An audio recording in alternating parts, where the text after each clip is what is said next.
आज सुबह की हमारी क्लास मिस हो गई थी, इसलिए मैं आपके लिए सिक्योरिटीज कॉन्ट्रैक्ट रेगुलेशन एक्ट 1956 का एक सेपरेट वीडियो लेक्चर बनाकर भेज रहा हूँ। अब ध्यान से सुनिए और अच्छे समझिए ये क्या है। देखिए, ये एक लेजिस्लेशन है या मैं कहूँ एक लॉ है, जिसका काम बेसिकली ये रेगुलेट करना है कि जो सिक्योरिटीज मार्केट है, जिसे आमतौर पर या साधारण भाषा में स्टॉक एक्सचेंजेस कहा जाता है, वहां पर जब कोई भी ट्रांजैक्शन होगा, अच्छा ट्रांजैक्शन किस चीज को लेकर होगा, तो ये परचेज को लेकर हो सकता है, हम शेयर खरीद सकते हैं, ये शेयर्स को बेचने को लेकर हो सकता है,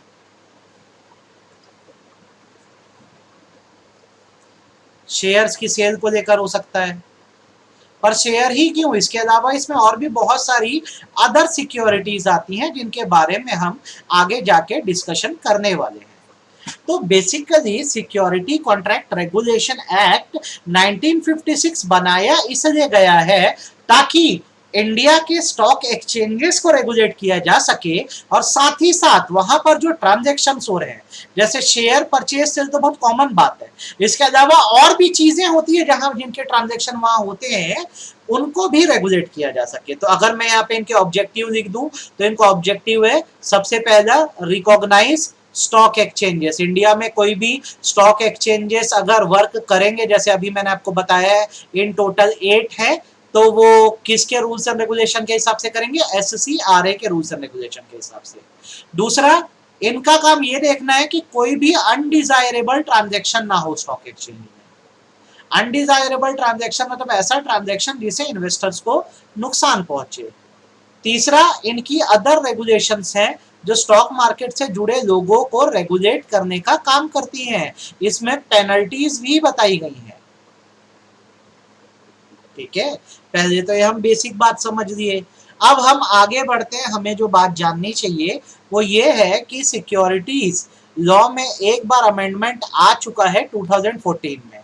जो हम सिक्योरिटी कॉन्ट्रैक्ट रेगुलेशन एक्ट एससीआरए पढ़ रहे हैं, उसमें जो सबसे लेटेस्ट अमेंडमेंट रहा है वो 2014 में आया है, जिसमें एडिशन ये किया गया कि सेबी को एक्स्ट्रा पावर दे दी गई। या मैं आपके लिए लिख देता हूं, एक अमेंडमेंट करके सेबी को एक्स्ट्रा पावर दे दी गई है। किस बात की पावर, कि अगर कोई भी फ्रॉडुलेंट इन्वेस्टमेंट स्कीम चल रही है, मतलब एक ऐसी स्कीम जिससे लोगों से फ्रॉड किया जा रहा है, जैसे पोंजी स्कीम। पोंजी स्कीम मतलब वही होता है चिट फंड वाली, पैसा 4 गुना कर देना, 5 गुना कर देना। तो अब वो भी एससीआरए के स्कोप में आ गई है और सेबी उन मामलों में इंक्वायर कर सकता है। तो हमें बस इसका एक बेसिक इंट्रोडक्शन जानना होता है। अब आगे आते हैं हम अपने लॉ पे। लॉ का नाम है हमारे सिक्योरिटीज कॉन्ट्रैक्ट रेगुलेशन एक्ट। ठीक है, अब सिक्योरिटी कॉन्ट्रैक्ट रेगुलेशन एक्ट को पार्लियामेंट ने इसलिए पास किया, जैसा कि मैंने आपको बताया, to prevent undesirable transaction in security by regulating the business of dealing therein. कहां डील कर रहे हैं भाई, स्टॉक एक्सचेंज में। And by providing for certain other matter connected therewith. अब इसी चीज को देखिए हमने ऊपर कितने अच्छे से लिखा है, स्टॉक एक्सचेंज में ही तो डीलिंग कर रहे हो, अनडिजायरेबल ट्रांजैक्शन को रोकना है, और यहाँ पे अदर रेगुलेशंस की बात की गई है, मतलब पेनल्टीज एंड प्रोसीजर की भी बात की गई है। ये जो लॉ है हमारा एससीआरए का, ये जो है बेसिकली गवर्नमेंट पर, रिजर्व बैंक ऑफ इंडिया पर, लोकल अथॉरिटी पर, या कोई कॉरपोरेशन जो स्पेशल लॉ से बनी है जैसे एलआईसी, ठीक है, और वहां होने वाले ट्रांजैक्शंस पर अप्लाई नहीं होता, पहली बात। तो फिर यहां नहीं होता तो किस पर अप्लाई होता है, तो ये होता है स्टॉक एक्सचेंज में लिस्टेड एंटिटीज पर। ये बात यहीं पे आपको क्लियर हो जानी चाहिए और आपको दिक्कत नहीं होनी चाहिए। दूसरी बात, यदि किसी पर्सन ने कन्वर्टिबल नेचर का बॉन्ड खरीदा है, मतलब ऐसा फॉर्म ऑफ लोन जो बाद में इक्विटी शेयर में कन्वर्ट हो सकता है, या शेयर वारंट खरीदा है, मतलब एक राइट जिससे फ्यूचर में आप शेयर परचेज कर पाओगे, या कोई ऑप्शन लिया है। ऑप्शन देने का मतलब क्या है कि इन फ्यूचर आप प्री डिटरमाइंड रेट पे शेयर खरीद पाओगे, और इसमें आपने रेट डिसाइड कर दिया है कि अपॉन कन्वर्जन आपको कितना पे करना पड़ेगा। तो इन ट्रांजैक्शंस पे मैं यहाँ पे लिख देता हूं स्पेसिफाइड ट्रांजैक्शंस, इन पर SCRA securities contract regulation act apply नहीं होता है। आई होप आपको ये बात समझ आई होगी और इसमें आपको दिक्कत नहीं गई होगी। अब इस एक्ट की स्कीम कुछ इस तरह से कि इसमें हमें मेनली पढ़ना होता है सेक्शन 3 से लेकर सेक्शन 22F तक, ठीक है, जिसमें प्रोविजन कंटेन किए गए हैं कि एक स्टॉक एक्सचेंज को रिकॉग्नाइज कैसे कराना है। अब आप पूछोगे रिकॉग्नाइज मतलब क्या, तो आप भी कुछ लोगों के साथ मिलके इंडिया में ट्रेडिंग प्लेटफॉर्म स्टॉक एक्सचेंज जैसा खड़ा कर सकते हो, लेकिन इसके लिए आपको क्या करना होता है, स्टॉक एक्सचेंज को पहले रिकॉग्नाइज करवाना होता है, रिकॉग्नाइज करवा के सेबी देता है, ठीक है। सेंट्रल गवर्नमेंट ने अपनी पावर सेबी को डेलीगेट कर दी है, पर यहां पर आपको लॉ भी फॉलो करना होगा जिसका नाम है SCR है, 1956 सिक्योरिटीज कॉन्ट्रैक्ट रेगुलेशन है। इसमें जो नियम और शर्तें दी गई हैं आप उसको फुलफिल करिए तो आपके स्टॉक एक्सचेंज को एक स्पेसिफाइड पीरियड जो 1 ईयर या 2 ईयर का होता है उसके लिए आपको रिकॉग्नाइज किया जा सकता है। तो सेक्शन 3 से 22F में क्या किया गया है, बेसिकली रिकॉग्निशन कैसे होगा, किस तरह से एप्लीकेशन डाल सकते हैं हम रिकॉग्निशन के लिए, किन शर्तों पे हमें रिकॉग्निशन ग्रांट होगा, कब हमारा रिकॉग्निशन विड्रॉ हो सकता है, यहाँ पर शेयर बाजार में इलीगल कॉन्ट्रैक्ट या वाइड कॉन्ट्रैक्ट क्या होते हैं, यहाँ पे मेंबर्स को ट्रेड करने से कब रोका जा सकता है, मेंबर का मतलब यहाँ पे ब्रोकर है, स्टॉक ब्रोकर, डीलर्स को लाइसेंस कैसे मिलता है, स्पॉट डिलीवरी कॉन्ट्रैक्ट क्या होते हैं एंड अदर थिंग्स हमें यहाँ पढ़नी होती है। आई होप आपको ये बात समझ आई होगी, विद सेक्शन स्कीम याद रखना। सिमिलरली सेक्शन 23 से लेकर 26E जो है वो पेनल्टीज एंड प्रोसीजर बताता है, पर मैं आपको ये बता दूं कि आपने पेनल्टी जो है वो सेबी चैप्टर में ऑलरेडी पढ़ ली थी, तो दोबारा हमको पढ़ने की जरूरत नहीं है। अब हम आते हैं छोटी छोटी डेफिनेशंस पे, जैसे सबसे पहले हम सिक्योरिटीज के डेफिनेशन पे आते हैं। जब ये वर्ड कहीं भी यूज हो सिक्योरिटीज तो इसके कई मायने हैं। हम सिक्योरिटीज लॉ के हिसाब से बात करें तो ये एक तरह का इंस्ट्रूमेंट है, ब्रैकेट में हम यहाँ पे लिख देते हैं इंस्ट्रूमेंट मतलब डॉक्यूमेंट है विच क्रिएट्स राइट्स, जो राइट्स क्रिएट करता है या आपके अधिकार क्रिएट करता है। इसको लेने के बाद आपको कई बेनिफिट होते हैं। नॉर्मली जब तक आप सिक्योरिटीज लॉ पढ़ रहे हैं तो इसमें यह माना जाता है कि सिक्योरिटीज में आ जाते हैं शेयर्स, ठीक है। शेयर्स क्या होते हैं, वो यूनिट्स होते हैं in which capital of company is divided, in which capital of company is divided, ठीक है। कंपनियों को पैसा चाहिए, वो शेयर बेचती है, जो खरीदेगा शेयर वो शेयर होल्डर हो जाएगा, तो ये एक तरह की सिक्योरिटी है। शेयर खरीदने पर उसको क्या मिलेंगे, बहुत सारे बेनिफिट्स मिलेंगे। अच्छा, इसमें आता है स्क्रिप, स्क्रिप का मतलब होता है retail shares.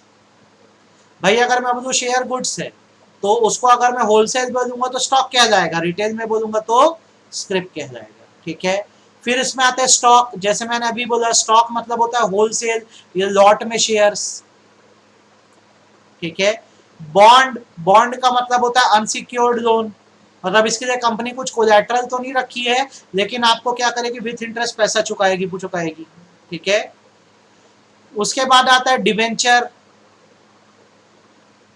Debenture secured loan होता है जिसको इशू करके पब्लिक से पैसा लिया जाता है और लेटर ऑन विथ इंटरेस्ट चुका दिया जाता है। तो मेनली आप यही ध्यान रखेंगे, share, script, stock, bond, debenture, ठीक है। उसके बाद और भी मार्केटेबल सिक्योरिटीज होती है जो शेयर मार्केट में सेल होती है, जिसका डिस्कशन आगे हम करने वाले हैं। अब इसके बाद सिक्योरिटीज में एक तो ये सारी चीजें आई, इसके बाद आते हैं डिरिवेटिव्स।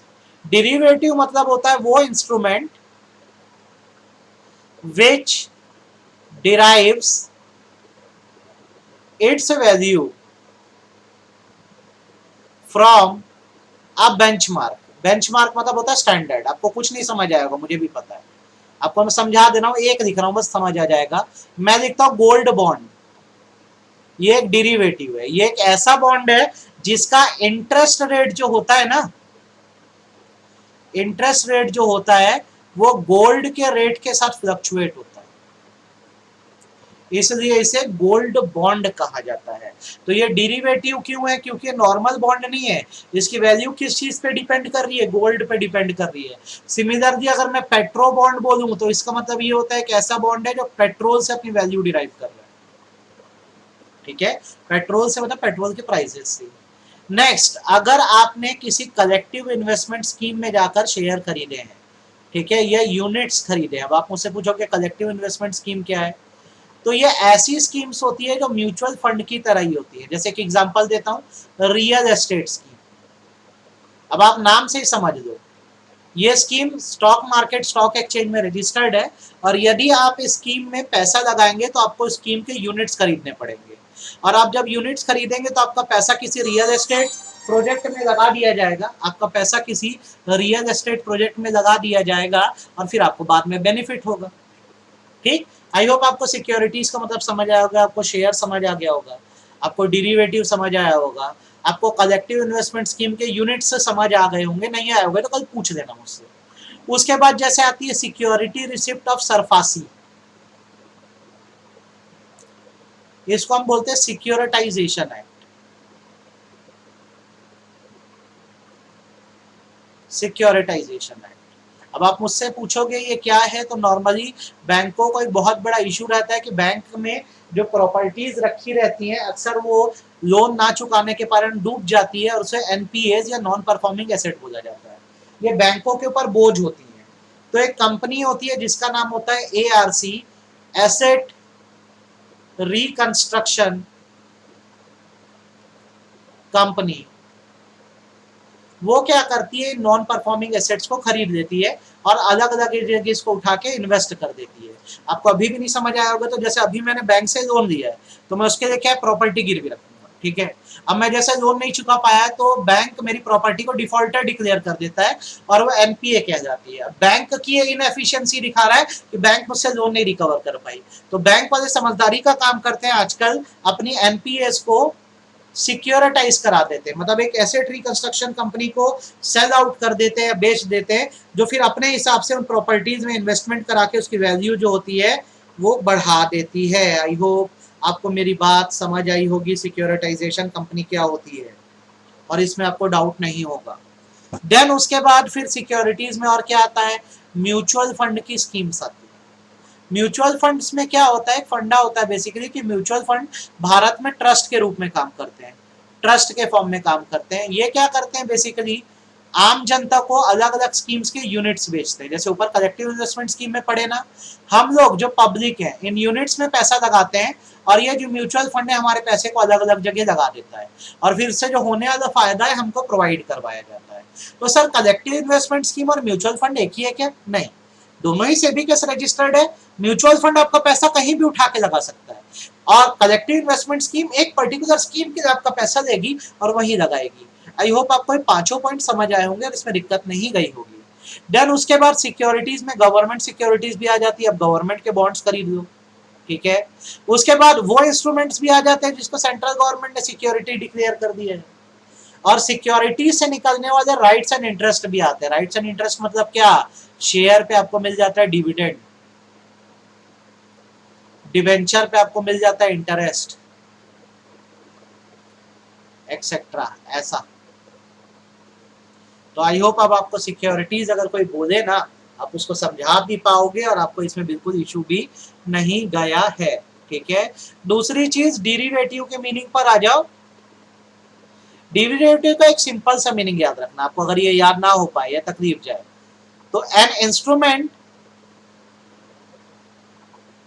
which derives its value from a particular benchmark। Benchmark मतलब स्टैंडर्ड होता है, एक ऐसा इंस्ट्रूमेंट जिसकी खुद की कोई वैल्यू नहीं है, वो अपनी वैल्यू किसी दूसरे स्टैंडर्ड से निकाल रहा है। जैसे आप यहाँ पढ़िए क्या लिखा है, अ सिक्योरिटी डिराइव फ्रॉम डेब्ट इंस्ट्रूमेंट, मतलब किस पे डिपेंड कर रहा है, डिबेंचर्स पे। शेयर पे भी डिपेंड हो सकता है, शेयर के प्राइजेस पर भी डेरिवेटिव्स इशू किए जा सकते हैं, कमोडिटीज पर भी किए जा सकते हैं। जैसे मैंने आपको गोल्ड का एग्जांपल दिया था, गोल्ड के बेसिस पर आपको बॉन्ड्स बेचे जाते हैं, जिसका इंटरेस्ट कितना होगा गोल्ड के रेट पे डिपेंड करेगा। ये पेट्रोल पे भी हो सकता है। उसके बाद शेयर मार्केट के इंडेक्सेस पे भी हो सकता है, जैसे सेंसेक्स पे, निफ्टी पे। तो सर क्या होता है, इसका मतलब क्या, आपको एक पीस ऑफ पेपर दे दिया जाएगा जिसकी एक पर्टिकुलर कीमत होगी, रेट होगा, और इसका रेट फ्लक्चुएट होगा सेंसेक्स में जो कंपनियां परफॉर्म कर रही हैं उसके हिसाब से। नॉर्मली ये माना जाता है हमारे देश में दो इंडेक्स है, एक है सेंसेक्स, एक है निफ्टी। सेंसेक्स जो है बॉम्बे स्टॉक एक्सचेंज का इंडेक्स है जिसमें 30 कंपनीज रजिस्टर्ड है।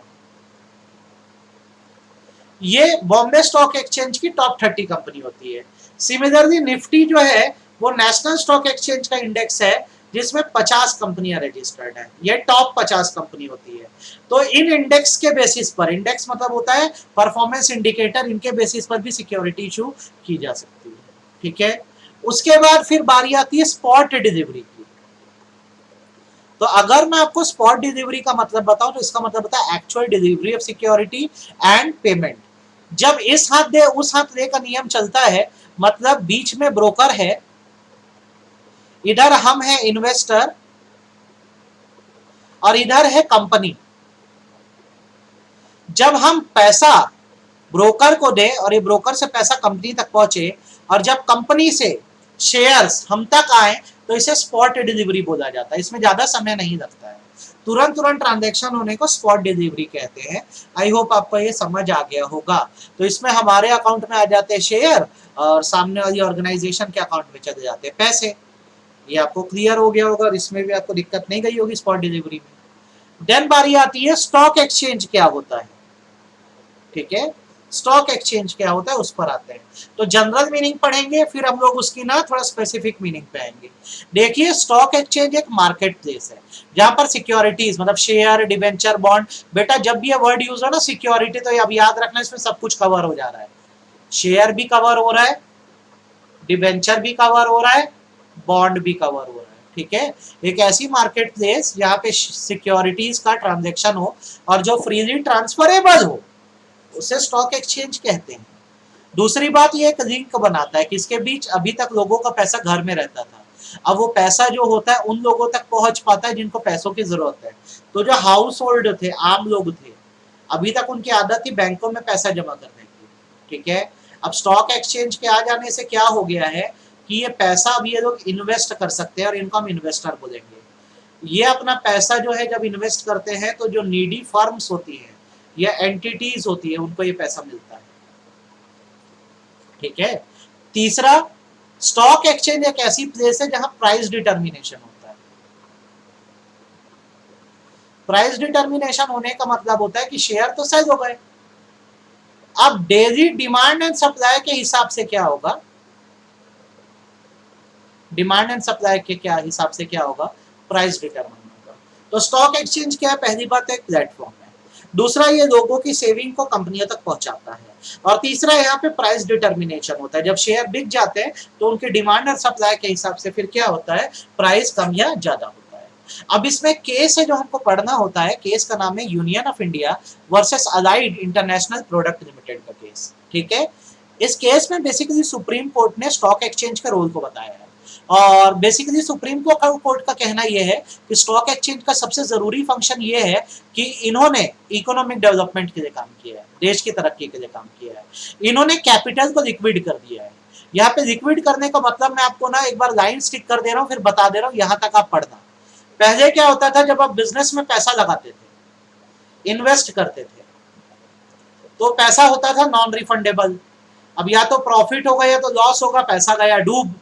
ठीक, जब से स्टॉक एक्सचेंज आया, अब समझना मेरी बात को, जब से स्टॉक एक्सचेंज आया बिजनेसेस में शेयर्स का कंसेप्ट आ गया। अब इस कंसेप्ट में क्या होता है कि आपको अगर पैसे लगाने हैं तो शेयर की कीमत होती है, जैसे एक शेयर 10 रुपए का, आपको शेयर खरीदने होते हैं। जैसे मैंने मान लो अगर 500 शेयर खरीदे, अब आप देख रहे हो एक शेयर 10 रुपए का है, तो मैंने कंपनी में लगा दिया कितना, 5,000 रुपए।